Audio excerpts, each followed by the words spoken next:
talk is on radial neck fractures in children, and I'm happy to invite our guest faculty, Dr. Maulin Shah.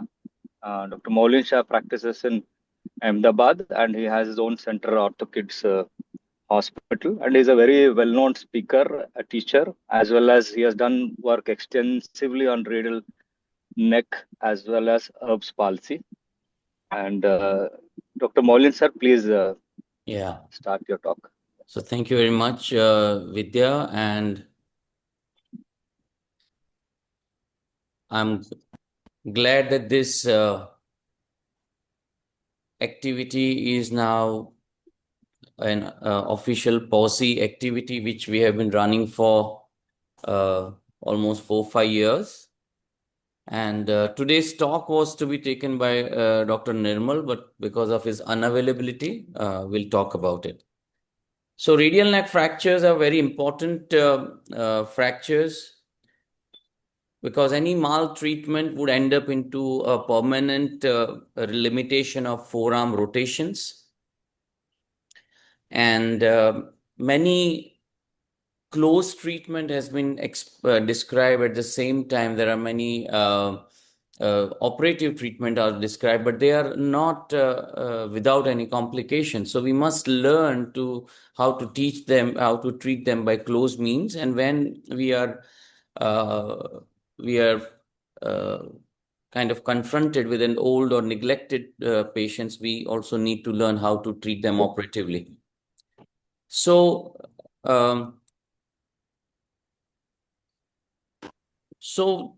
when there's an 8-year-old girl presented with completely toppled off radial neck fracture, presented to our clinic, and child was being son of a radiologist. They got a CT scan. Usually CT scan is not required for these fractures. And few things would come to our mind. Can we treat it by close means, or it would need an intrafocal pinning, or intrafocal pinning assisted Matthew technique, or open reduction? So these are the different possibilities we can think of. And certainly many people would think that this is very severely displaced fracture, and it would certainly need pinning. Or some of you would think that we need to put a nail. And open reduction we usually try to avoid, and we'll talk about it. So you all are right, because Jude classification we follow for radial neck fractures, and Jude 1 is 1 and 2, where the angulation is less than 30 degrees and translation is less than 2 millimeters.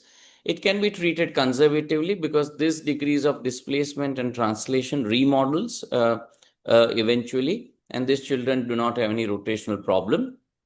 But when the angulation goes beyond that, that is between 30 and 60 degrees, Jude type 3, close reduction with different maneuvers has been explained in literature. But when this displacement is more severe, that is Jude type 4 injuries, more than 60 degrees angulation, either a percutaneous or an open reduction has been suggested. Now, we know that there are a lot of close reduction maneuvers right from 1934, like Peterson maneuver, Israeli technique, Nahar torch, and even elastic bandage technique, But if you read these papers, all techniques has been described for Jude type 2 and 3. When it is Jude type 4 injuries, where the angulation is more than 60 degrees, none of them uniformly achieved complete reduction in severely displaced radial neck fractures.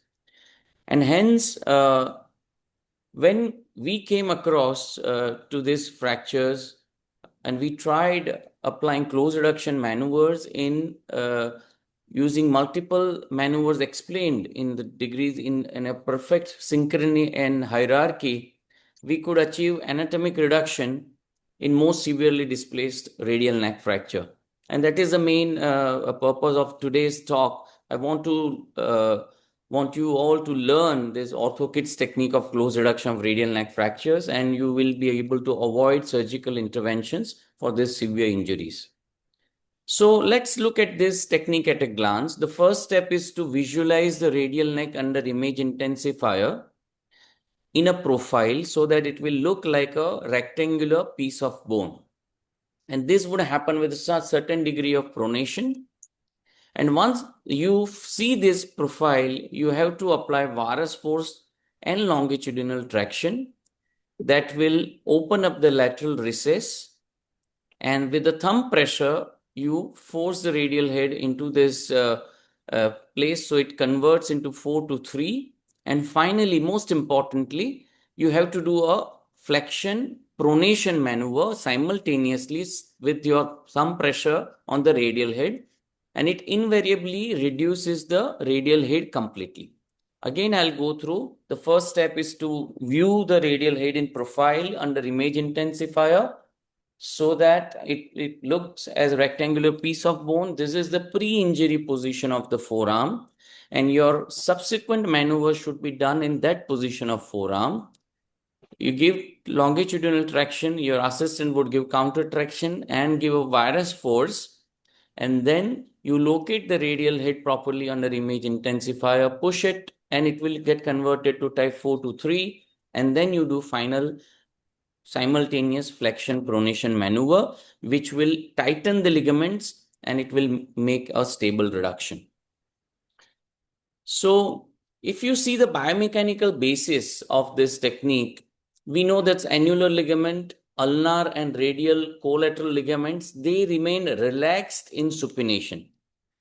When you pronate and flex the forearm, the posterior recess gets closed. At the same time, these ligaments become tight and the reduced radial head remains in position.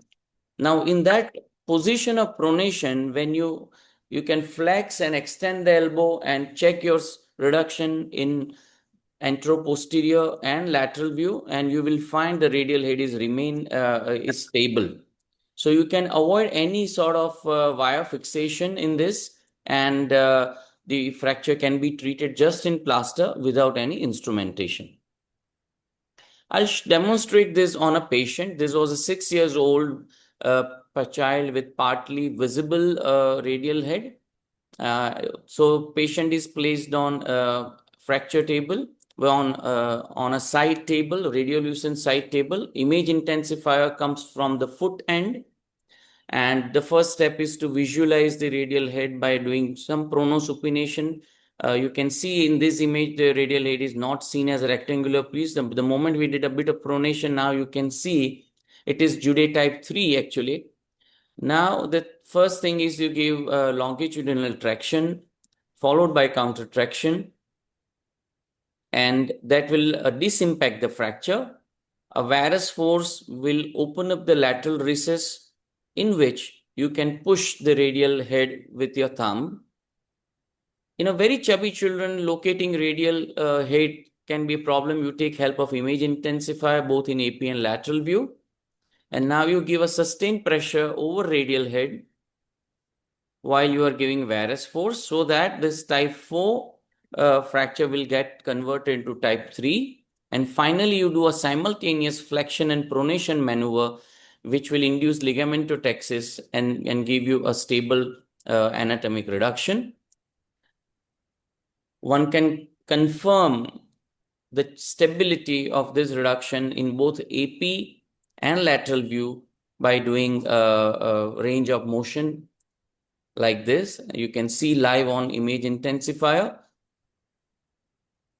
And in that position of pronation, you should apply the final plaster.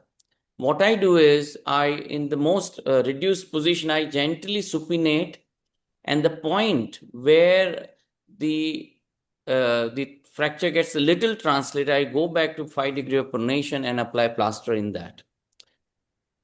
So radiologic correlation, this was the child which I discussed initially. Upon the traction and thumb pressure, this got converted to type 3. And with the final pronation flexion maneuver, you can see the fracture could be reduced completely and anatomically. This is a final follow-up preoperative, and this is 1 year follow-up of that girl with full range of motion. Some person, like some of the colleagues thought that if we are immobilizing the forearm in pronation, the child would lose supination. But in all our patients, they regain full range of motion at follow-up, and they do not have any movement restriction whatsoever. Let me show you another more severely displaced type 4B, where the radial head is lying besides the metaphysis. Here again, we could apply the same technique and we could reduce it anatomically. It did not require any instrumentation. This is a third variety where the radial head is a bit front toppled, and this is a CT scan, and one can see the radial head is visible from the top, and one would think that this would certainly need some form of surgery, but we could reduce it well, as you can see, with a bit of frontal pressure on the radial head, and we could check the stability intraoperatively. You can see both in the lateral view as well as in the AP view. You can flex and extend. And this is a 1 year follow-up of that girl with full range of elbow flexion, extension, and pronosupination.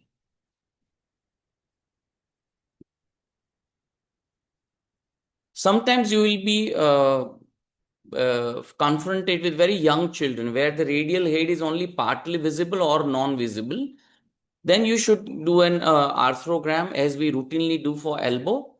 And with an arthrogram, you should be able to see the outline of radial head, and then you apply the same maneuver and you will be able to reduce this fracture anatomically. The question is where this technique may not work.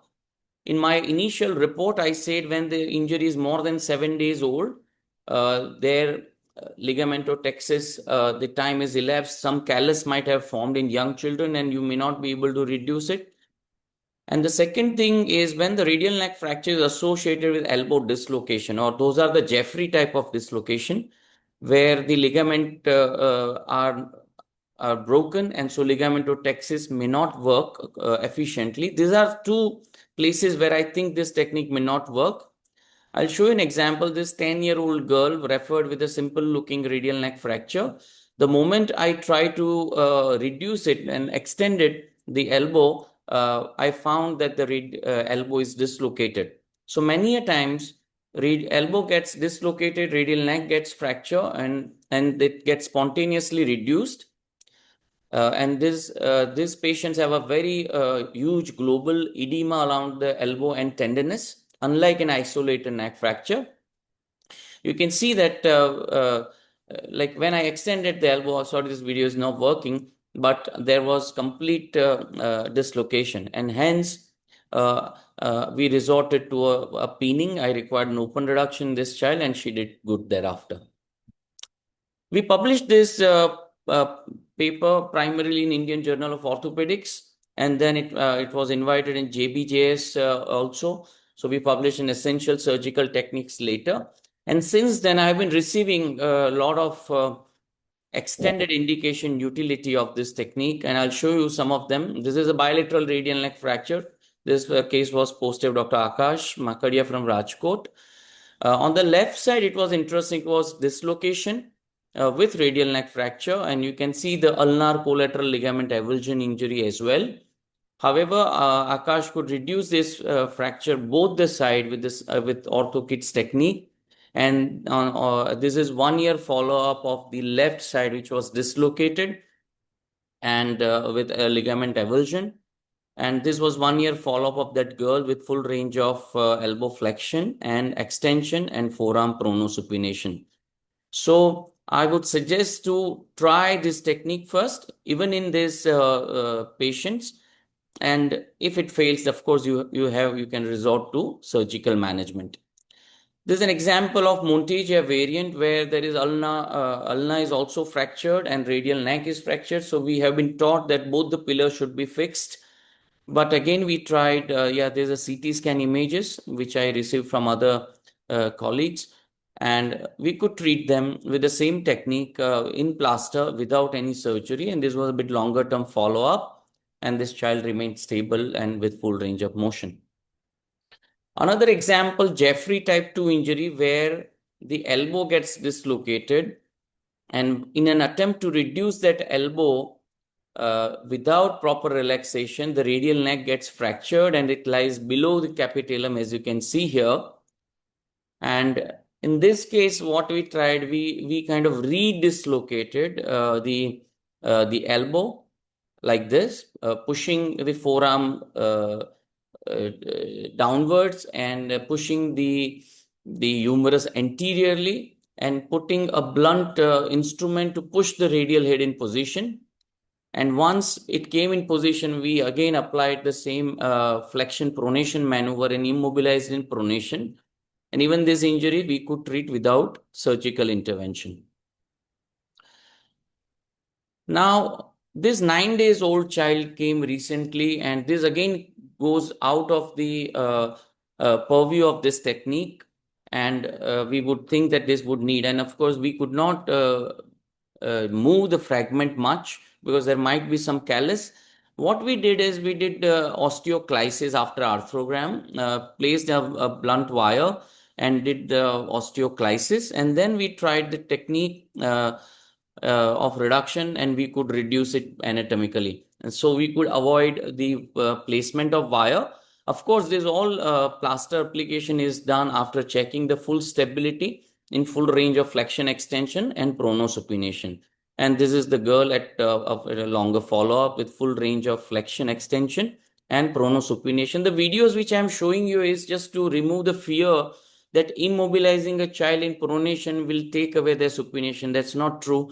All the children regain their pronosupination. Now, you will be confronted to a patient where radial neck is completely displaced. You have tried ortho-kits technique, it's not working. The child is very heavily built, and it's difficult for you to locate the radial head. Or sometimes you are posed with a completely displaced fracture and patient presents to you after 8 to 9 days. So K-wire as a joystick is a very well-known technique.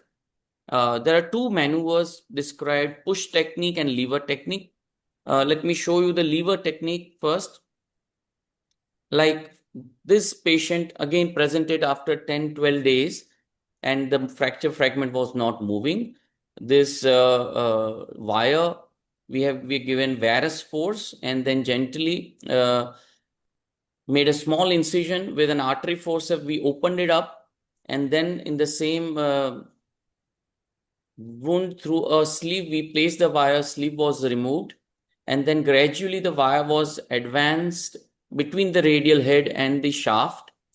It is further advanced till it reaches the opposite side, and then it is levered. And if your wire is in center, both in AP and lateral, it will move the radial head.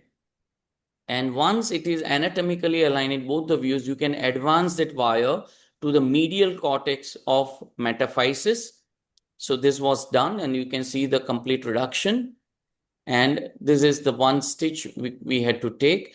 So this is a closed method, and this is 1 year follow-up of that girl with full range of motion. Now, one thing while you do this intrafocal pinning, you should be aware about the anatomy of radial nerve and the posterior interosseous nerve. We all know that radial nerve divides into three branches just below the elbow. That is a superficial branch of radial nerve which goes fairly anteriorly. The posterior interosseous nerve lies just in front of radial head, and one more deep branch of radial nerve that goes comes little lateral, lies underneath the arcade of Rose. So when you put this wire as an intrafocal device, your wire should not be anterior. It should always be posterior or posterolateral, because anterior wire placement is can injure these nerves, and you may find postoperative weakness of extensors. This is a lever technique. Push technique is some people they put the wire into the radial head, And then they, with a blunt end, they push the radial head with mallet and they gradually reduce it. And once they push the radial head in position, they do not do intrafocal pinning, but they put an antegrade tense nail or Matthew technique. So there are two ways described in literature: push and pull technique, okay, and lever technique. Now, Matthew technique, which has been popularized from France, it's very delicate and nice technique where a 1 or 1.5 millimeter wire, either an titanium nail or an SS wire, is introduced. Now, one should remember that this wire width should be 1/3 of the medullary canal, because you need to bend the tip to 30 to 45 degrees. And once this tip engages the radial head, you have to rotate, and that rotation maneuver will bring the radial head in position. So this is an example of Matthew technique. One can pass the wire. Now, as you can see on this lateral view, the proximal fragment is very small. So I have seen and experienced many complications of this procedure, wherein the tip of wire, when you mallet it, it enters into the joint, which may not be seen on the day one, but after a few days where the fracture line get a bit resorbed or collapsed, the wire tip gets interarticular. So we have to be very careful while doing this gentle pushing. And sometimes we have also seen in the follow-up, there might be some translation. So you have to be aware about these issues which we experience at times with Matthew technique. My former fellow, Dr. Chinmay Sangole, when during his time at Sick Kids, along with Andrew Howard, they published this series where they are mentioned CS or two-wire technique, and they have found that some of these fractures still remain translated with one wire, and so they introduce another wire. Now they also have found some issues with putting through two nails, but these are the fractures which were highly unstable. After close reduction, they were unstable, and even after placing one wire, they were remaining translated. So this is published in Techniques in Orthopedics, and one might like to go through.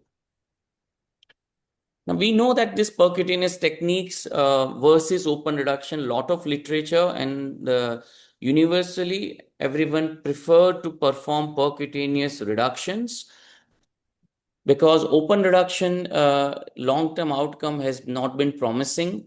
This paper from France, which has done longer-term follow-up, they found that 90% of patients had enlargement of radial head with restricted motion.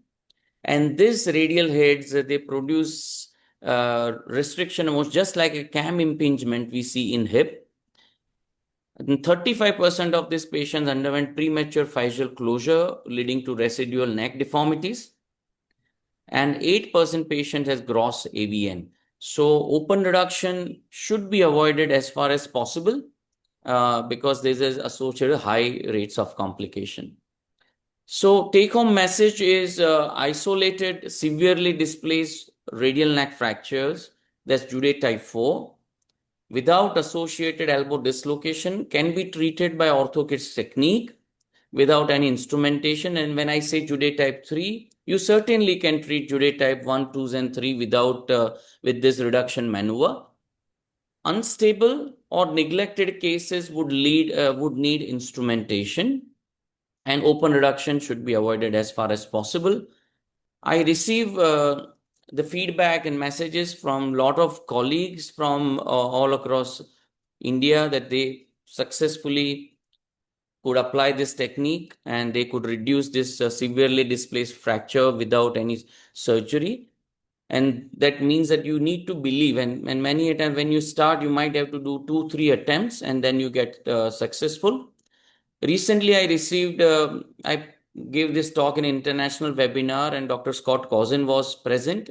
And this is what I received a message before some time from Shriners Hospital, right from theater, that they could reduce one younger patient with radial neck fracture. So this was a great testimonial or acknowledgement I received so far. So thank you very much.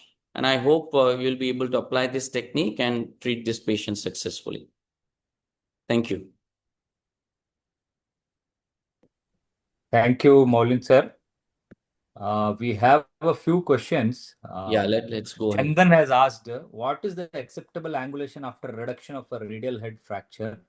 And Yeah. what is the residual angulation which you can accept? Basically, both are same. So basically, we should, in an acute setting, there should be full, or I would say like complete anatomic reduction you can always achieve. What happens is when you pronate, you will see the radial head is completely aligned, and then there is a point beyond which, if you do supination, you can see there is translation is happening, because that is a point where the ligaments are becoming lax and allowing bit of translation. So in that position, you immobilize. The goal in acute setting should be anatomic reduction, but if even if it is about up to 30 degree of translation in children less than 10 years, it remodels. Okay. So sometimes you come across a child with say 20 degrees angulation in an acute setting, and then you think that this is the range which is acceptable.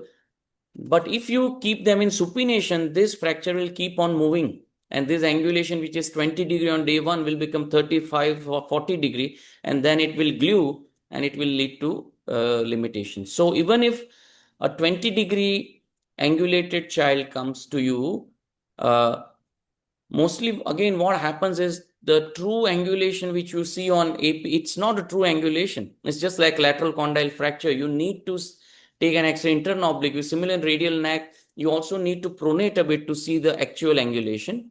So I have seen whatever you see on your AP film, it is kind of less than true angulation. In that case, you immobilize them in flexion pronation position and try to align it 100%. Thank you, sir. Another question is by Dr. Deepak Jaju. How can you prevent a pin injury while doing a closed osteoclasis for a 9-day-old fracture? That means a slightly delayed fracture. Yeah, so whenever we do this osteoclysis or intrafocal pinning, I do a small mini incision. Then once the incision is made, I go through an artery forceps. It's just like pinning the ulnar pinning, you know. You make a small incision, you make a track with an artery forceps, and if it is and you pass a bit blunt K wire, and if needed, you also use a sleeve, wire sleeve, so that you are not impinging. The second thing is, if you remain on the lateral or posterolateral side, then you are not going through the nerves. If you are remaining anterior or bit of anterolateral, then there is a risk. But whatever way you do, you try to make a small incision and make sure that your wire touches directly to the bone in the track you made already. Okay, sir. I think we are done with the questions. Okay, so yeah, you have some cases to show, Vidyasagar, right? Just a few different things, what can Sure. go wrong and what Sure. can be right. I So I think I will have stopped start my the sharing, slides. so you can share. Let me see. Yeah.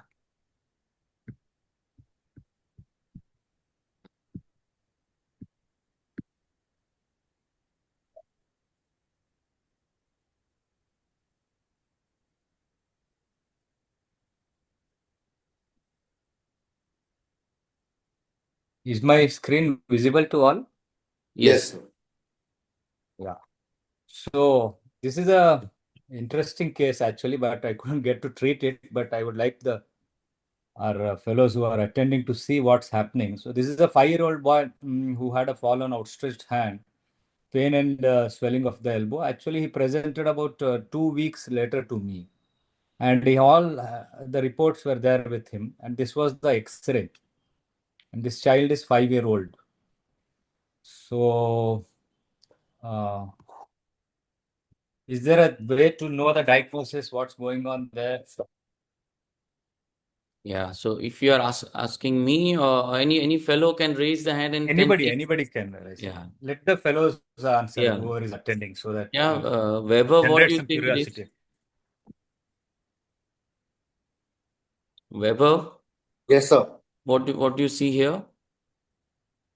Sir, basically, I see a shadow on the AP view around the lateral condyle. Yes. So probably the cartilaginous radial head is uh, fractured and displaced. Where is the epiphysis? What Uh, do you see on the lateral view? Lateral view, I cannot make Yeah, out. so it's actually Vidya sir, can you see the arrow, or can you Actually, I make don't know. Just a minute, I'll try to do it. yeah. Yeah, So yeah. this Now we is the can see. area Yeah. which is Okay. actually overlapping the olecranon. So we think that it's part of ulna, but Oh, There's a another displacement. important thing what I wanted to mention here is, so you should know the ossification center, how they appear. And this is a 5-year-old child whom we expect radial head to be there. So if you see an empty space with some bony there, doubtful, suspicious fragment, then we should have a suspicion of radial head fracture. And this fracture has been described by Jeffrey et al. And actually, he says the fracture is about 90-degree rotated and lying almost posteriorly. But this fragment was flipped 180-degree, which Yeah. you will see in the subsequent MRI. So this is the more clearer picture. And that's the thing we are looking at. The fragment, the chunk of fragment, what Vaibhav was telling. And when we see the MRI, actually the articular fragment is the articular cartilage is on the opposite side, whereas the cancellous bone is approximating with the capitulum. So if seen on day one, these fractures most likely need open reduction. And so we must be aware that this is there. And So in a this non-assured elbow, in Jeffrey there are two types, this is type and 2. So. and then one of them is an iatrogenic injury. What happens at the orthopedic colleague, they think is an isolated uh, elbow dislocation, and there might be an undisplaced radial neck fracture or a very forceful attempt to reduce the elbow without a relaxant may lead to an iatrogenic radial neck fracture. And in that case, the radial segment remains proximally, joint gets reduced, and now there is no space for it to go back. So in acute setting, one can try to kind of not redislocate, but to displace the fragments and try with a blunt instrument, try to put it back. But it's 2 weeks has elapsed, and so I think it would need surgical correction. Yeah. What's your point against that redislocation, sir? Because you mentioned in the talk that you had actually done a redislocation and tried to get it back. So for our fellows, what's the harm redislocating the elbow and getting it back? It's now again, it's redislocating means the patient is under anesthesia, patient is relaxed. It's not kind of dislocating, but distracting that site. Only that much, so that you can try to put the radial head back in its position. Now that has been described by Jeffrey himself. He has done that, and that's how we could do that. So it's not kind of complete dislocation, because I know that there are important neurovascular structures are there. So it's very controlled. It's just like a SCFE, you are careful realignment of the fragment you do. Yeah. Okay, sir. So this could be also counted as trash, because for a benign eye, they might think the X-ray is normal, but always remember the ossification centers. So this is another child who had a complete displacement. It's almost lying around the lateral epicondyle posteriorly. Yeah. This required open Vaibhav, can you reduction. mute the delegates whose speakers are on, please? Yes, sir. Now, again, Vidya, the last case, I had opportunity to treat one such girl. So Yes, we sir. did open, we placed it. I placed a temporary wire which was removed, and she had a neck non-union, pseudoarthrosis, radial neck. It didn't heal anatomically, but she had good fair range of motion. And after 8 years, when she turned or 17 years, she started experiencing pain when she was in grade 12. So I plastered her for 2 weeks. We did some strengthening, but it didn't burst. So ultimately, I had to excise that head. So that is the natural history of some of this neglected or long-standing Jeffrey fractures. Oh, she had pain at the wrist or the elbow? At the elbow, after 6 7 years, 6 7 years, that pseudoarthrosis remained there. She had full range of flexion, pronosupination, and but when she got into 12th grade, she used to ride. Then she had a fatigue pain, and every now and then she would complain of pain around elbow. So I consulted Dr. Sheetal Parikh. I sent these images to him. We did casting, but it didn't work, and so ultimately we ended up removing that radial head. And then she became asymptomatic. Yeah. Yeah. So this is another example. Even though today Dr. Nirmala was supposed to be here, but he has a case to be there. So 4-year-old child, fallen outstretched hand. The affected side is on the left side and the normal side is shown on the right side. So this child complains of pain and swelling in the right side elbow. And remember, this is the age when the ossification is just beginning to happen. So if any fracture is there less than that, probably we might miss it, because here it is seen as a fleck of bone. And then to know whether it is reduced or not, when most of the radial head is a cartilage, would be challenging, and that's where the role of arthrogram would come. And same thing under II imaging. So an arthrogram was done and it was seen that it was displaced more than 75% and almost angulated nearing 90. So this arthrogram followed by again joystick method as described by you in your talk, and then we see that the joint is congruent and it can be pinned if it is unstable, or it can be left alone at this stage. So this is arthrogram is a useful tool provided done properly in the theater. So any comments, Maulin sir? Yeah. So, so this is in this case there was an proximal olecranon fracture also, and as we Yes. can see here, and that is fine. That it can be treated conservatively. Uh, there is when you see multiple small metaphyseal fragments, it's a continuous piece you can see in your case. I had an instance where there was multiple small, so I was in doubt whether it is a radial displaced radial neck or it's just metaphyseal comminution. And in that case, I got an MRI.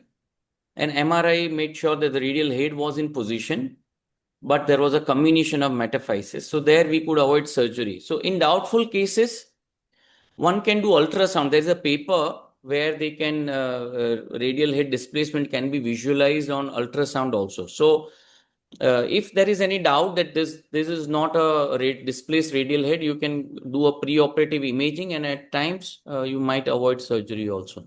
But this is fine. This looks completely separated fragment, so there is no doubt this was a fracture. So once these fractures are reduced, how do we check for stability? It is the rotation or it's the flexion extension? So in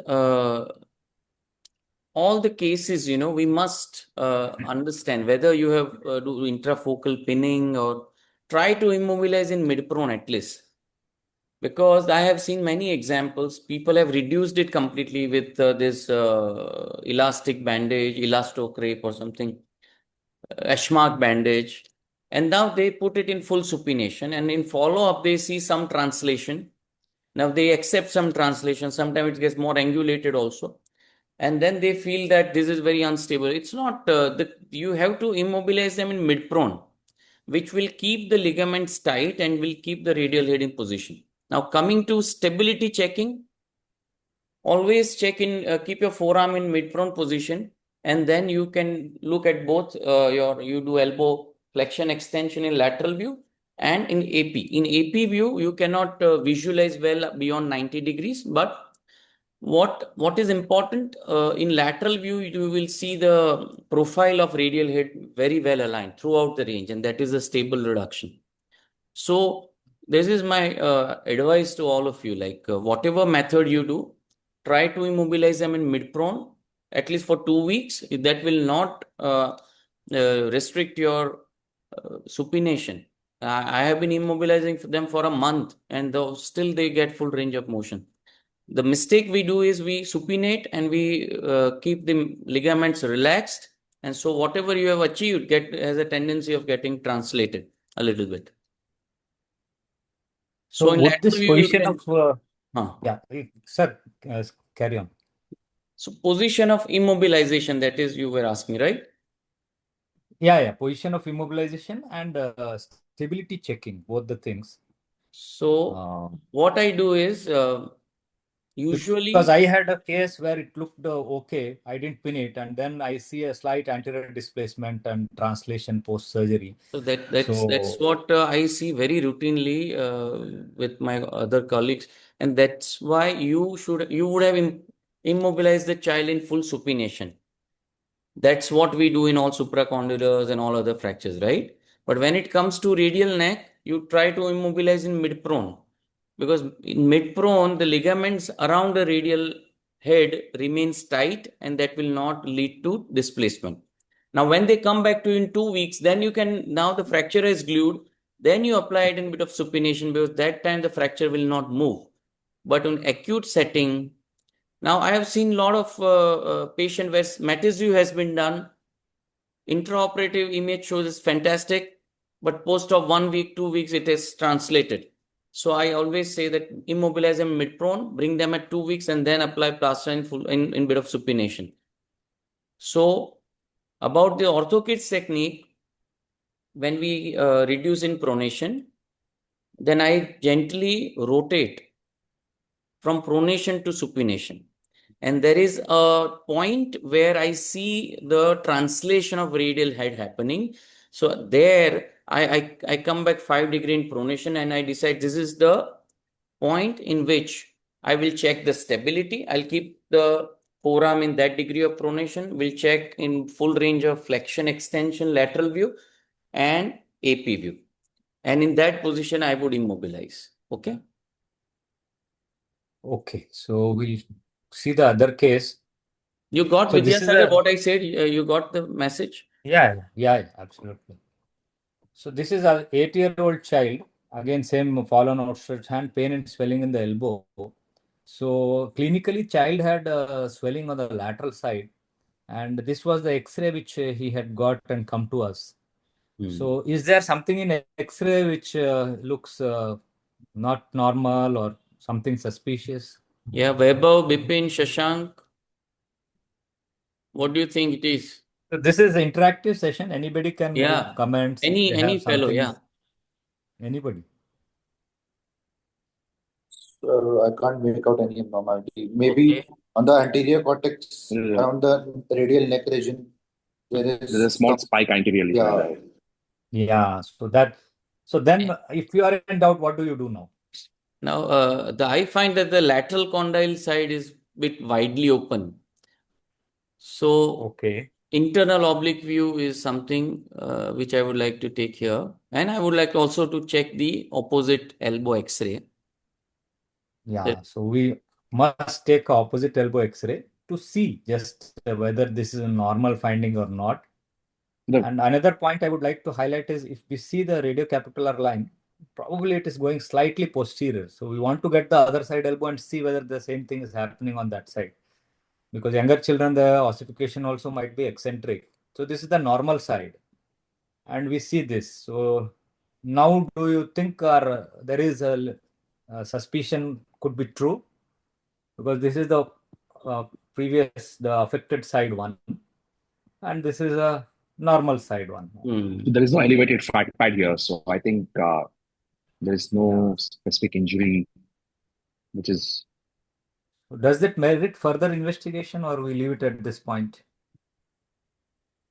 Child is 8 years Was old. the elbow swollen and very painful? Yes, yes. So not very big, but there was lateral swelling, good amount of lateral swelling in this case. And you don't have internal oblique X-ray, no? No, we don't have those X-rays. And Yes. what is this spike? It's a coronoid process. Yeah. So this is the coronoid process. Mhm. Probably a radiocapitular oblique view would help here to visualize the actual what's happening between the radius and capitula. But like rightly pointed out here, that spike what we are seeing around here, which is not there on the other side, was suspicious, and we must correlate Should this get an into clinical MRI. finding. Whenever in doubt, we should get an MRI. Yeah, so we have an MRI now. Yeah. So that is an occult fracture with posterior subluxation of radial head, and this is also a kind of trash lesion. Yes. That's why the index of suspicion should be there to catch them. Otherwise, later on they'll end up with morbidity, elbow stiffness, limited range of motion, and again might be go for litigation also. So I advised the reduction and pinning in this case, but they didn't turn out. But this carries a message, so I wanted to present it here. Yeah, so I remember two cases. One, Dr. Sandeep Vaidya presented, and they fixed it with a Herbert screw. And the other is one, of course, in this trash lesion paper by Dr. Peter Waters. And they have opened it and fixed with what they do is they turn the fragment externally so that visualize this fracture, and then they fix with a mini screws like mandible plate screws. So yeah, this is an interesting one. And Sheetal, I remember Sheetal talking that once if it is missed, they end up into arthrosis very quickly, Yes. There are certain elbow fractures, which we will not expect them to become stiff, but they become very stiff and we don't know the reason. So some of them are like this small trash lesions which we miss.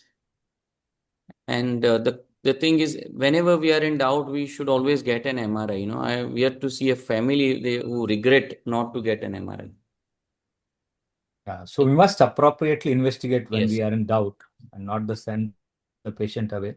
So this side, actually, I have not treated this patient, but it is interesting to see what's happening. This is a 15-year-old boy who had a fallen outstretched hand, pain and swelling. This is a 1-month-old neglected radial neck fracture, which is quite displaced. And if presented early, this would have gone for focal, reduction and then pinning in my hands.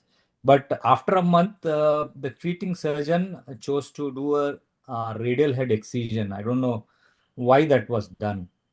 And slowly, when he came to us, this patient had a stiff elbow with limited FFD and limited extension and painful on the lateral side. This is after 2 years of the procedure.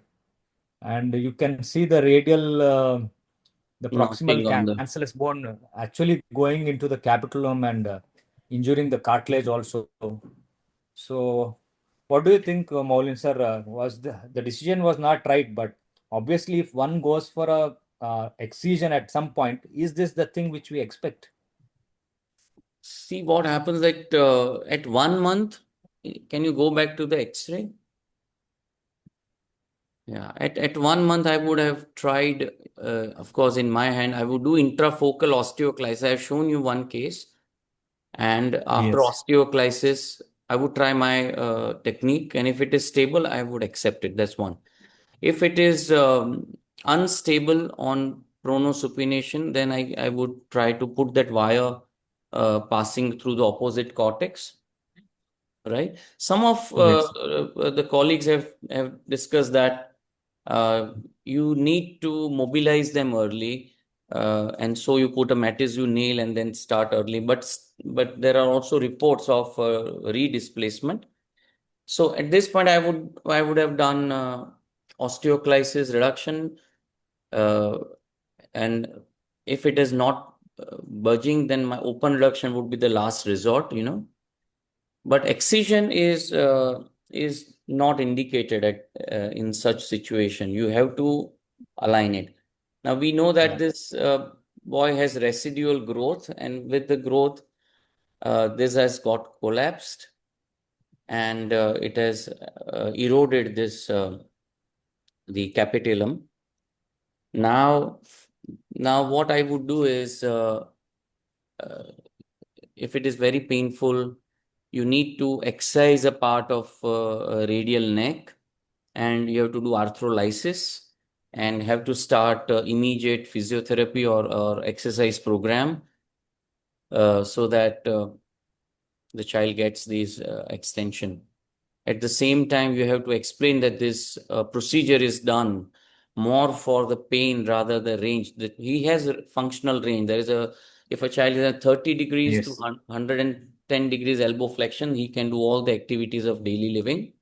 But there's a pain where you need to, one thing before I do surgery in such case, I always give them a plaster or immobilization for some time and see how it goes, and sometimes they get away without doing anything.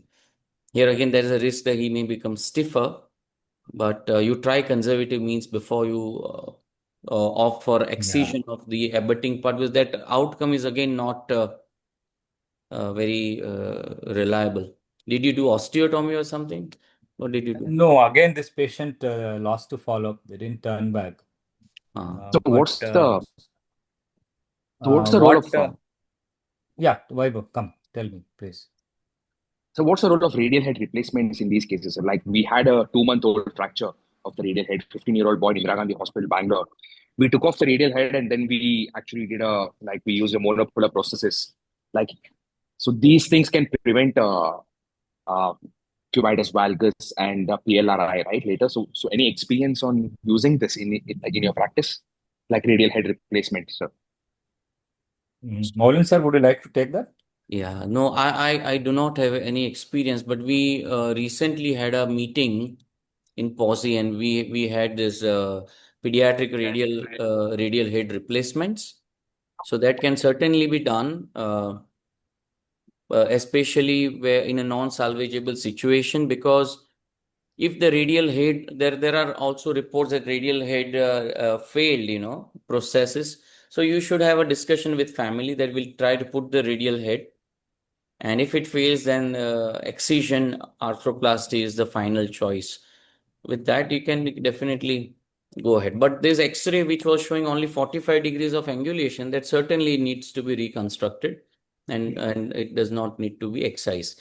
Now, the gentleman who said that replacement, do you think now this in this eroded capitulum, this radial head replacement would work? Do you think so? Definitely not now, sir. I'm talking about Yeah. when they present to you Yeah. initially. Like we had the same child who came to us 3 months later.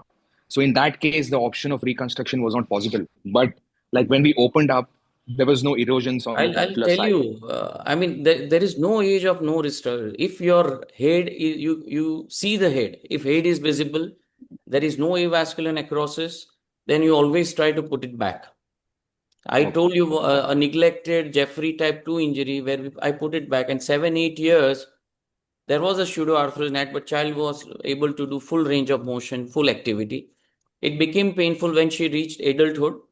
And at that time, once they have finished growth, excising head does not give you any deformity. And by that time, the ligaments have become stout. So when you see a radial head, no avascular necrosis, no arthritic changes, you can always try to put it back. And if it fails, of course, then, or if there is a very significant accident in an adolescent where radial head is all crumpled, crushed, there I think there is a indication of considering the radial head processes. Fine, but we in pediatric population, we do not have great experience with it so far. And I think there are a few colleagues from UK have published a small series. We will try to dig out that paper and share it on the fellows group. Thank you, sir. Thank you. Thank you. So Vidya Yeah. sir, shall we call it a day? Yeah, I think Yeah, it we is should 9 o'clock, and thank you very much for your presence. Thank you. Next week, we will meet with another topic. I think we have a physial injury topic. Vidya sir, those were very, very good cases, and few interesting Thank you. cases at the end of teaching module is a really interesting real life situation. I will suggest Vaibhav and Bipin to share interesting radial neck fractures. This is a rule. We will share 5 interesting PDF articles so all the fellows can go through. So have a good day. Thanks, Vidya, for your time, and we'll see Thank you you, next sir. week. Thank you. Bye, everyone. Thank you. Thanks, Vaibhav.